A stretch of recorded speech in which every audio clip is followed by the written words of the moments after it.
Alors bonjour tout le monde, Patrick ici d'Oxy Expert avec mon bon ami Martin Allard pour notre petite chronique alimentation qu'on a décidé de vous faire gratuitement où Martin nous donne de très bons conseils concernant l'alimentation et la santé. Pour ceux qui n'ont pas écouté la première capsule, on avait un premier conseil que Martin nous divulguait. Et là, aujourd'hui, deuxième conseil. Martin, quel serait ce deuxième conseil, mon cher Martin? En fait, il va aller dans la continuité du premier. Je m'explique.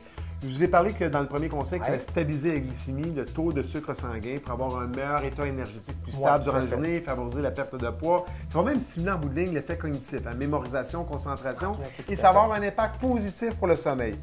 Je vous disais dans ce premier conseil-là qu'il fallait déjeuner le matin idéalement, donc pas commencer notre journée à jeun, surtout pas notre journée de travail, partir dans le trafic sans avoir mangé, pour toutes les raisons que j'ai nommées. Il fallait déjeuner le matin, idéalement avec des protéines.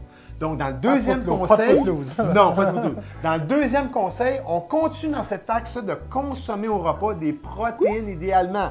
Pas juste des protéines. Des fois, on voit ça, des régimes hyperprotéinés. Oui, tout à fait. Je ne veux pas aller là-dedans, mais juste d'augmenter notre apport naturel en protéines. Ça veut dire quoi? Ajouter peut-être des viandes ou ceux qui sont plus végétariens, aller plus vers les produits protéinés végétales. Donc, ça peut être des produits de soya, par exemple, comme le tofu, ça peut être le tempeh, par exemple, donc des sources de protéines en bout de ligne.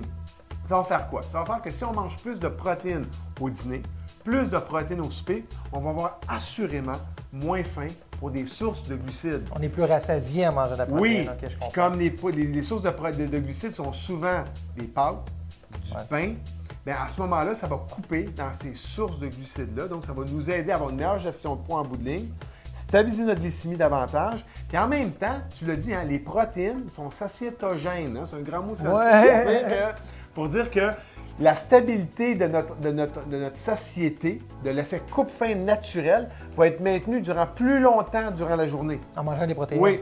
Quand on mange des sucres, on a un effet satiétogène drastique, mais de très courte durée. On a faim, on mange du sucre, ça passe en quelques secondes, mais quelques minutes plus tard, on a encore faim. La protéine, on se met à manger, ça coupe la faim un peu moins vite. Oui, tout à fait. Mais pendant plusieurs heures, ça va maintenir notre effet de satiété à un plus haut niveau. On va avoir moins faim, moins gourmand et surtout moins gourmand en fin de journée. Ça, c'était le deuxième conseil. Mais pourquoi la protéine a un effet de rassasiement? Rassasiement, c'est un beau mot, oui. Parce que pour plein de raisons, elle s'absorbe plus lentement dans le système digestif. Donc, l'effet de nourriture face aux cellules est prolongé dans le temps. Et aussi, il y a moins d'impact aussi sur la glycémie. Donc, la fameuse insuline qui fait en sorte que quand on mange beaucoup de sucre, on stimule cette hormone-là qui va abaisser drastiquement notre taux de sucre sanguin. Et là, quand le taux de sucre sanguin est trop bas, on veut le remonter. Donc, on reçoit un nouveau message de remanger encore du sucre. Et là, on crée un effet d'anti. Avec la protéine, ça ne se produit pas comme ça. On a moins d'impact sur cette insuline-là. L'insuline va faire son travail, mais de façon beaucoup plus modérée. Donc, moins d'impact en hypoglycémie. Donc, moins d'hypoglycémie, plus de stabilité. OK, je comprends. Puis nous, de notre côté, on traite beaucoup avec les enfants TDA, autistes, des affaires de ce genre-là.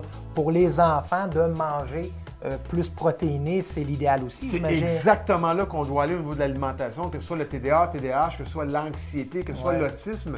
C'est justement, souvent, ces enfants-là, comme les adultes aussi, ont deux problématiques.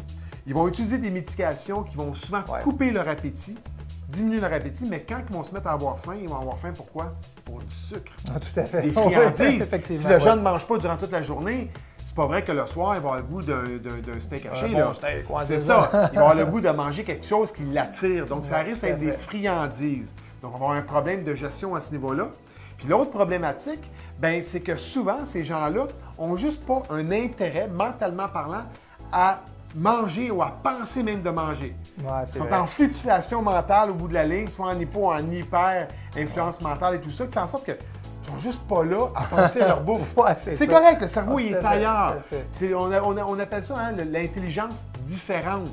Donc ça, si on stabilise la glycémie, on prend le temps de prendre soin de déjeuner, prendre soin de dîner et de souper, et plus ça va se faire de façon mécanique, moins on va avoir besoin vraiment d'y penser, et plus ça va se faire. C'est important de déjeuner le matin parce que si on ne déjeune pas le matin, déjà là, on a une mauvaise influence pour le reste de la journée. Si on ne collationne pas entre les repas, on risque d'avoir trop faim au repas. Et là, on va être en fluctuation durant toute la journée.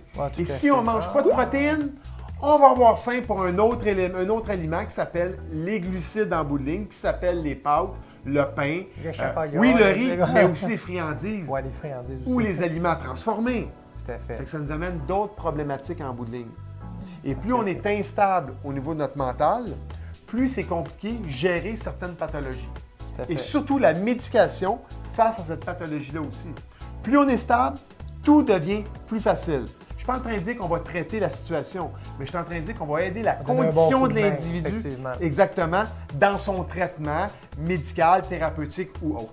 Excellent, c'est bon. Puis je pense que justement, sur ton site Internet, tu n'as pas un PDF pour les Oui. PDA et toute la patente, là? Oui, justement. Les gens qui. En fait, on a 2 cahiers maintenant. On a un cahier qui est un extrait du livre Naturopathe d'Estor où j'explique justement la stabilité glycémique et tout ça. Donc, vous allez sur mon site web. Je peux le nommer, Patrick? cliniquemartinallard.com. cliniquemartinallard.com. Vous allez voir sur la page d'accueil, il y a un petit bandeau. Vous cliquez là-dessus et vous avez accès directement à un format PDF de ce petit cahier de 20 pages-là. Donc, c'est vraiment pas compliqué à lire.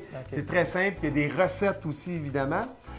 Et on a un deuxième cahier, encore là sur la page d'accueil, pour le TDAH, où on explique justement différents points de vue, différents trucs, conseils et même recettes par rapport justement à l'alimentation versus le TDAH. Chez l'enfant, mais aussi chez l'adulte, parce qu'en bout de ligne, c'est la même chose. Oui, c'est la même affaire. Parfait, super. Et merci Martin pour ce deuxième conseil. Oui. Donc, écoutez, on vous revient avec le troisième conseil dans notre troisième capsule. Merci beaucoup Martin, on se revoit dans pas long. Mon ami. Merci tout le monde. On ne peut pas partir ça sur un forêt, on n'a pas fini, man. Je t'ai introduit dans la caméra comme ça? Ah ouais. Vas-y, Pat.